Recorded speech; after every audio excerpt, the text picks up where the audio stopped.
কই আমি সান্ডা খাই মুরগির আন্ডা ইচ্ছিরে লাগছে বহুত ঠান্ডা। সৌদি আরবে কফিলের যন্ত্রণায় 1971 সালে আমার দাদা পরদাদারা সৌদি ছেড়ে বাংলাদেশ এসে বসবাস শুরু করছিল। থ্যাংক ইউ দাদু। দাদা যদি সৌদি না ছাড়তো এতদিনে তো কফিলের ছেলেবেলের পেটে চলে যাইতাম।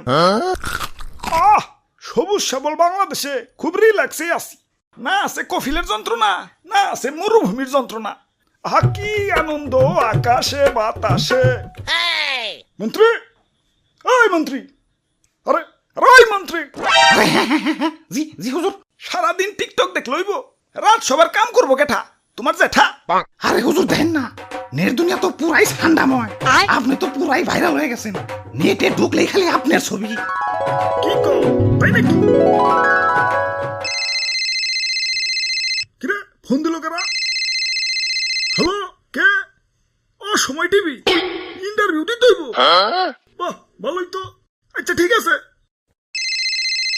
আবার কারা? হ্যালো, কে? নিউজ 420 কি? আপনার চ্যানেলও ইন্টারভিউ দিতে হইব? আচ্ছা আচ্ছা ঠিক আছে। হ্যালো, না না না ইন্টারভিউ দিতে পারব না, ব্যস্ত আছি। হাই হাই, ও নো, এই ফোনের উপরে ফোন আইতাছে।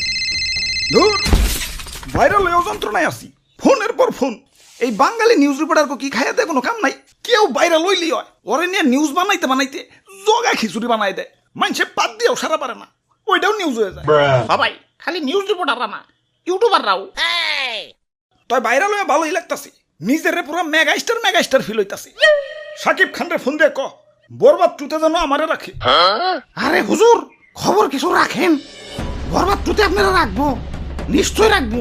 তো এই অ্যাক্টর হিসেবে না, খাবার টেবিলের খাবার হিসেবে। কি কও তুমি? হ্যাঁ, দেশে ঠান্ডা ভাইরাল হওয়ার পর থেকে দেশের পাবলিকরাও আমাকে ধরে ধরে খাওয়া শুরু করছে। অনেকে তো ঠান্ডা ভেবে বেচারা ঘুষাবও ছাড় দিতেছে না, ঘুষাবও খাইতেছে। কও কি সৌদির কফিল কি বাংলাদেশে বললো নাকি? হুজুর, এই মাত্র খবর পাইলাম সুলতান ডাইনে ঠান্ডা বিরিয়ানি চালু করছে। এতক্ষণে কাম হইছে, বংশ তো নির্বংশ হয়ে যাবে।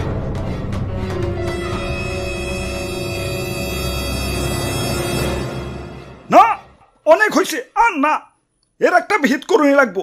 মন্ত্রী, আমার সৈন্যদের প্রস্তুত করো, যা যা আছে সব কিছু নিয়ে এয়ারপোর্টে হাজির হও, দেশ ছেড়ে পলাই তুইব। গুইসাপ, তোমরাও চলো, যে দেশে ইন্টারনেট নাই ওই দেশে যাবো।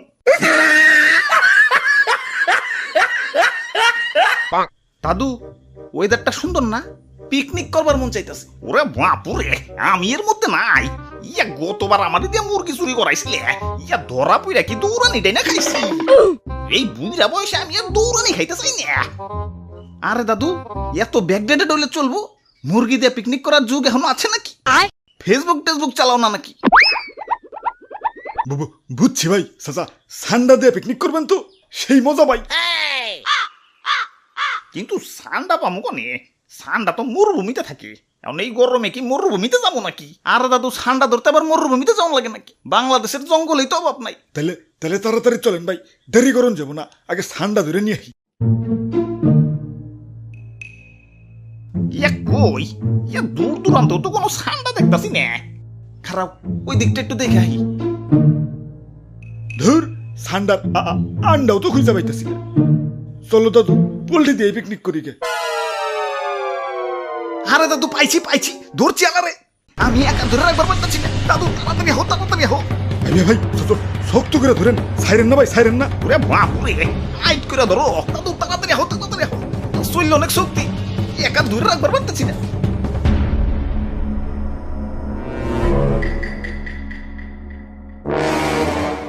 ওরে বাপুরে, ইয়া কেমন জানি দেখা যায়। ইয়া কুমির কুমির মনে হইতাছে না? আরে দাদু, কি যে কও, কুমিরা তো ছোট নাকি? হ্যাঁ ঠিকই তো। ওরে বাপুরে, ইয়া কুমির তো ছোট না, কিন্তু কুমিরের বাচ্চা কইলাম ছোটই। তে কাম হইছে, কুমিরের বাচ্চা যখন আছে, আশেপাশে কুমিরের গার্জেনও আছে। বাবু, গার্জেনটা কিছু কও না, ললিপপ কিনে দিন, আমি যাই। গার্জেন হার আগে এইটা বলি ভাই, গার্জেন আহে পড়ছে।